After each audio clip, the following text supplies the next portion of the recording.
বিশিষ্ট হামিদুর রহমান শুধু ঝিনাইদহ না, সারা বাংলাদেশের গর্ব। তা আমাদের ঐকান্তিক ইচ্ছা রয়েছে বিশিষ্ট হামিদুর রহমানের প্রতি সর্বোচ্চ সম্মান প্রদর্শন। 16 ডিসেম্বরের পুষ্পস্তবক অর্পণ যেটা ওটা আমরা এখানে করতে পারি। ঝিনাইদহে বীরশ্রেষ্ঠ হামিদুর রহমানের নামে স্থাপিত অসম্পূর্ণ সেই ভাস্কর্য পুনর্নির্মাণের সিদ্ধান্ত নিয়েছে জেলা প্রশাসন। সেই সঙ্গে বিজয় দিবসের আগেই নতুন ভাস্কর্য স্থাপন ও অসম্পূর্ণ ভাস্কর্য অপসারণ করা হবে বলে জানিয়েছেন জেলা প্রশাসক মোহাম্মদ নোমান হোসেন। এছাড়া বীরশ্রেষ্ঠ হামিদুর রহমানের প্রকৃত ও পূর্ণাঙ্গ ভাস্কর্য নির্মাণের জন্য যথাযথ ও উপযুক্ত জায়গা নির্ধারণ, নকশা প্রণয়ন ও বাস্তবায়নে 15 সদস্যের একটি কমিটি গঠন করা হয়েছে।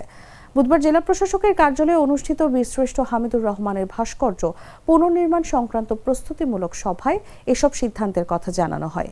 সভায় জেলা প্রশাসক মোহাম্মদ নোমান বলেন, প্রয়োজন বোধে কমিটিতে 2-1 সদস্য বাড়ানো হতে পারে। কমিটি দ্রুততম সময়ের মধ্যে সম্ভাব্য উপযুক্ত জায়গা যাচাই বাছাই করবেন বলে আশা ব্যক্ত করেন তিনি।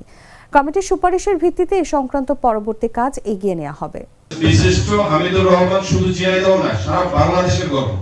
বাংলাদেশ যতদিন থাকবে বিশিষ্ট হামিদুর রহমান ততদিন থাকবে।